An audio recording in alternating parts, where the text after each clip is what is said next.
Bees. Buzzing, busy, incredibly important to our ecosystem.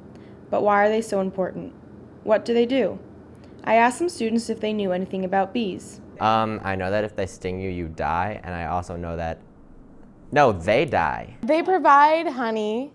I'm sure they do lots of other things. Like they live in like honeycombs, right, in trees. So they like give trees company. I know that they pollinate flowers and make honey, and that's probably it. I talked to some professional beekeepers, hoping to find out more about bees and why bees are so important to the human race and our planet. My name's Tim McGee. I'm a beekeeper in Southeast Michigan, and I've been keeping bees for 6 years now. Hi, my name's Clay O'Toney. I'm the president of the Southeastern Michigan Beekeepers Association. I've been teaching beekeeping at Tollgate Farms for 8 years now. I've kept bees for decades. There's nothing static about beekeeping. It's forever changing. One of the most fascinating is the work they do inside the hive is completely in the dark.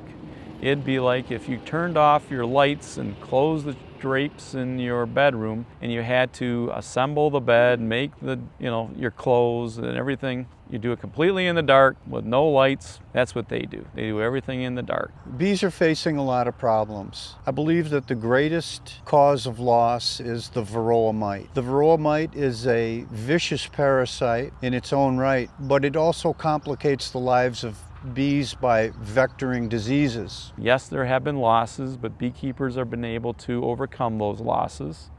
What we've actually lost more than the bees are the beekeepers. A lot fewer people want to be beekeepers at a commercial setting as opposed to a backyard setting, because bees provide us with a lot of things like honey, with pollen, with propolis, with royal jelly, venom for stinging and apitherapy. There's a lot of different products you can get out of the hive. The more important role that bees play, I believe, is pollination, of course. Without bees, our food varieties would not be what they are, and we wouldn't enjoy the biodiversity that we enjoy without bees. I then asked students if they knew any ways they could help support bees. I do not. No. Not really. No. The beekeepers were able to give me some insight on how we can help our bee friends. Plant plants that are pollinator friendly. You're doing a favor for the bees, but also for other pollinators. Bees aren't the only pollinators on the planet.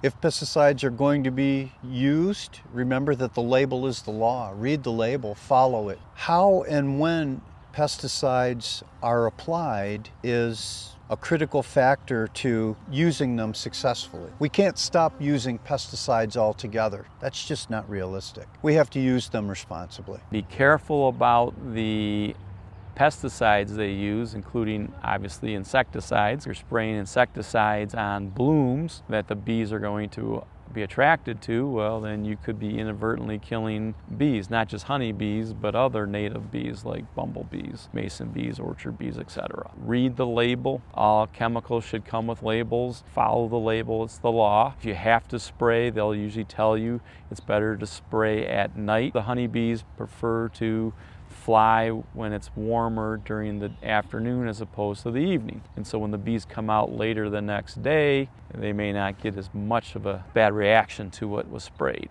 Just think about trees. It takes 2 million flowers approximately to make a pound of honey. Well, where you're going to get the most flowers are on trees. We don't think about trees having flowers, but most trees do have flowers, including maples and elms and ashes, things that are dying.